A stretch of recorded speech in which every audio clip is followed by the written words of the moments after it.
All right, guys, chapter 11 of Escape from Mr. Limoncello's Library. We are camping outside tonight, which is pretty awesome. So, in the morning, I'll hopefully show you a video of that. If my kids survive the night in a tent, we'll see. But, chapter 11. Eager to see what was inside the new library, the 12 essay contest winners quickly gathered behind Dr. Zinchenko. "This way, children," said the head librarian. "Follow me." The crowd cheered as they marched out of the ballroom, all toting their sleeping bags and suitcases. There was more cheering, plus some hooting and hollering when they reached the hotel lobby and went out the revolving doors into the street. The new public library with its glistening gold dome took up half a downtown block, its back butting up against an old-fashioned office tower. The building was a boxy fortress 3 stories tall, with stately columns that acted like bookends, because the windowless walls had been painted to resemble a row of giant books lined up on a shelf. "It's like a majestic Greek temple," gushed Miguel. "And the world's biggest bookcase," added Sierra Russell, who had finally put away her paperback. Velvet ropes lined a path across Main Street that led to a red carpet leading up a flight of steps to the arched entryway and seriously steel, not to mention round, front door. Kyle had to smile when he saw what was tethered to the railings on either step of the steps. Balloons. A big bruiser, maybe 6'4", 250 pounds, in sunglasses and a black sports coat, stood in front of the library's circular door, which had several large valve wheels like you'd see on a submarine hatch. The burly guard wore his hair in long, ropey dreadlocks. "What's with that door?" asked Haley Daly, who of course had pushed her way to the front. "It looks like it came from a bank vault or something." "It is the door from the old Goldleaf's bank's walk-in vault," said Dr. Zinchenko. "It weighs 20 tons. Akimi turned around and whispered, "My dad designed the support structure for that thing. Check out the hinges." Kyle nodded. He was impressed. "Why a vault door?" asked Kayla Corson. "Because," said Dr. Zinchenko, "one sleepy Saturday when Mr. Lemoncello was your age, he was working in the old public library over on Market Street. He was so lost in his thoughts he did not hear the sirens as police cars raced past the library to the bank, where a burglar alarm had just been activated.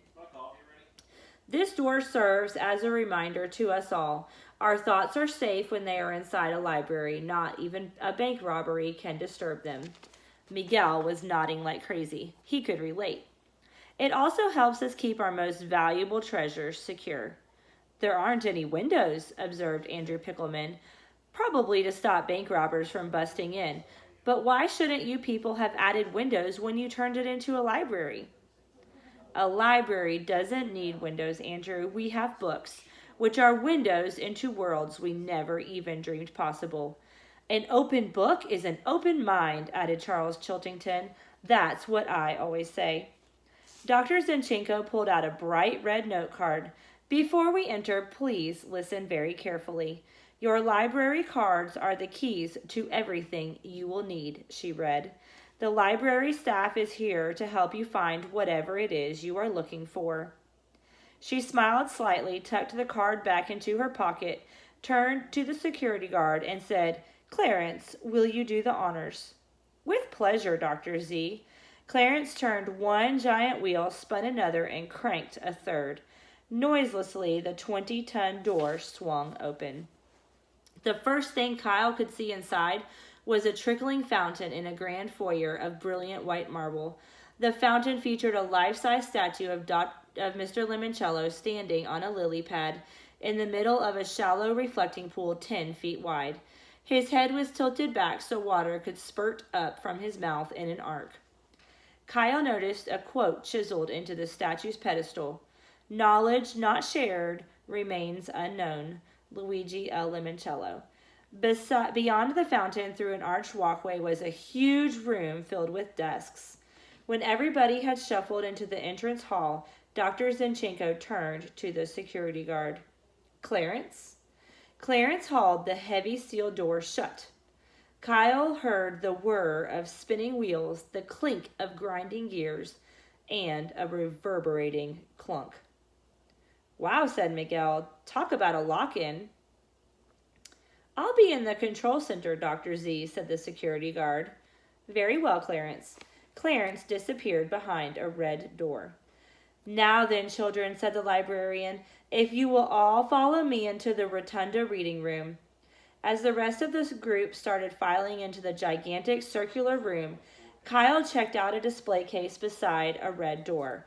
A sign over it read, Staff Picks, Our Most Memorable Reads. A dozen books were lined up on 4 shelves. One cover in the middle of the bottom row caught Kyle's eye. It showed a football player wearing a number 19 jersey dropping back to hurl a pass. Kyle made a mental note of the title. In the pocket, Johnny Unitas and me. Tomorrow morning when the lock-in was over, he might use his library card to check it out for his big brother Mike. Wow!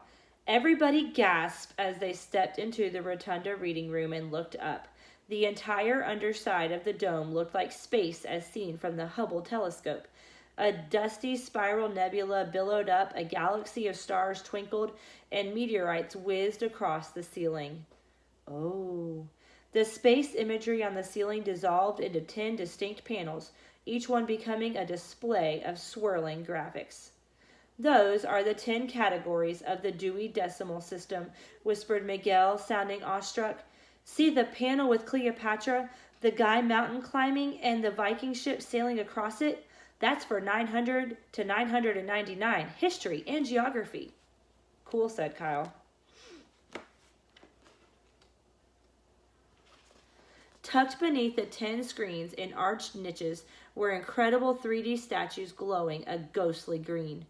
I believe those are holographic projections, said Andrew Pickleman, waving up at a statue that was waving down at him.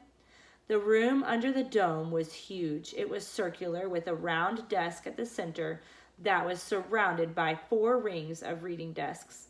Kyle saw that half of the rotunda was filled with floor-to-ceiling bookshelves. The other half had balconies on the 2nd and 3rd floor that reminded him of the open atrium of the hotel he and his family had stayed at once. While everybody was gawking at the architecture, Dr. Zinchenko said the words Kyle had been waiting to hear all day. Now then, who's ready for our first game? And that is the end of chapter 11. Have a great night, guys.